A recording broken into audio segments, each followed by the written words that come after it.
Last part में जुन you'll को गोद में लेता है और उसे दवाई पिलाने की कोशिश करता है, लेकिन युल दवाई नहीं पीता।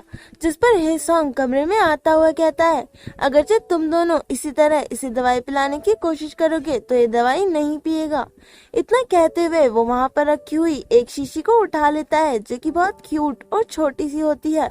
वो उसमें दवाई डालकर युल को पिलाने लगता है और युल भी उसे बड़े आराम से पी लेता है। इसे देखकर जुन हैरान होता हुआ अपने मन में सोचता है, मैं तो इन खाली बोतलों को फेंकने वाला था कि तभी हुआन हे सॉन्ग के पास आते हुए कहता है, वाओ तुम अभी कितने डिफरेंट लग रहे हो। जिस पर हे सॉन्ग कहता है, ऐसा कुछ नहीं है। उसके बाद हम देखते हैं कि हे सॉन्ग सबके लिए कुक करता है और युल का ख्याल रखता है, उसे कहानियां पढ़कर सुनाता है। इसी तरह शाम हो जाती है कि तभी हुआन हे सॉन्ग के पास आता हुआ कहता है, अब तुम थक गए होगे, थोड़ा आराम कर लो और युल को मुझे दे दो। जिस पर हे सॉन्ग कहता है, नहीं मैं बिल्कुल भी टायर्ड नहीं हूँ, मुझे ये सब करना पसंद है और मैं अभी नहीं जा रहा हूँ क्योंकि जब युल सो जाएगा तो मुझे जुन के साथ हैंग आउट करना है। जिस पर जुन अपने मन में सोचता है, क्या मेरे साथ? उसके बाद हम देखते हैं कि युल सो गया होता है कि तभी हे सॉन्ग कहता है, सच कहूँ तो मैं युल के साथ जब तक खेला कि तब तक वो थक कर सो न जाए और मैंने इनफ खाना भी बना लिया है ताकि हम साथ में बैठकर बियर पी सके। वो इतना कहते हुए बोतल रख देता है। हे सॉन्ग इससे आगे कुछ क्या पाता कि तभी हुआन उसका गला टॉवल से दबाते हुए कहता है, बकवास बंद करो, तुम्हें अभी ड्रिंक करे हुए पूरा एक दिन भी नहीं हुआ। तभी हे सॉन्ग कहता है, ये सिर्फ 2 बोतल है जुन, क्या तुम्हारे लिए इतना काफी है? इतना कहते हुए वो जुन को ड्रिंक सर्व करने ही वाला था कि तभी हुआन मना करते हुए कहता है, वो ड्रिंक नहीं कर सकता।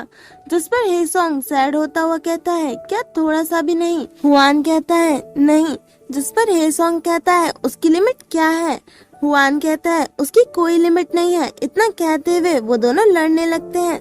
उनकी बातें सुनकर जुन को गुस्सा आने लगता है और वो बोतल छीनता हुआ कहता है, तुम दोनों क्या कहना चाहते हो कि मैं ड्रिंक भी नहीं पी सकता? चलो ड्रिंक करते हैं और उसके बाद देखेंगे कि कौन ड्रंक होता है। फिर हम थोड़ी देर बाद का सीन देखते हैं जहाँ जुन पूरी तरीके से ड्रंक हो चुका होता है, जिसे देखकर हे सॉन्ग कहता है, जुन हेयोंग क्या आप ठीक है? आखिर कोई सिर्फ 2 बियर बोतल में ड्रंक कैसे हो सकता है?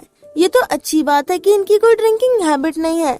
जिस पर हुआन कहता है, ये तुम क्या कह रहे हो? मैंने तो तुम्हें इसीलिए रोकने की कोशिश करी थी क्योंकि एक बार जब इसने स्कूल फेस्टिवल में ड्रिंक किया था तो इसने सारे सामान को तोड़ना और चिल्लाना शुरू कर दिया था। ये सबसे वर्स्ट ड्रिंकिंग हैबिट है और तो और सारा मेस भी मुझे साफ करना पड़ा था। जिस पर जुन कहता है, ऐसी बात नहीं है, उस समय तो मुझे किसी ने बहुत ज्यादा हर्ट कर दिया था इसीलिए मैं ऐसा बिहेव कर रहा था, मैं हमेशा ऐसा नहीं करता हूँ। हुआन कहता है, तो पिछली साल का क्या, तुमने पिछले साल भी ऐसा किया था?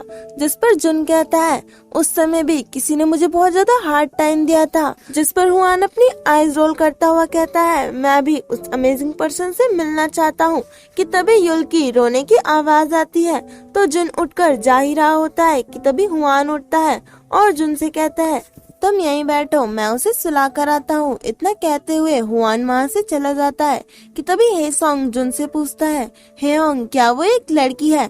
जिस पर जुन साफ मना कर देता है, लेकिन हे सॉन्ग अपनी लव की एडवाइस देना शुरू कर देता है और कहता है, हेयोंग कॉन्फिडेंस बनिए और अपने लव को कन्फेस कर दीजिए। माना कि आप थोड़े से शॉर्ट है लेकिन आपकी पर्सनालिटी बहुत अच्छी है। जिस पर जुन इरिटेट होता हुआ कहता है, मैंने कहा ना ऐसा कुछ नहीं है। आज के लिए बस इतना ही, जल्दी मिलेंगे नेक्स्ट पार्ट में, तब तक के लिए अपना ख्याल रखिएगा।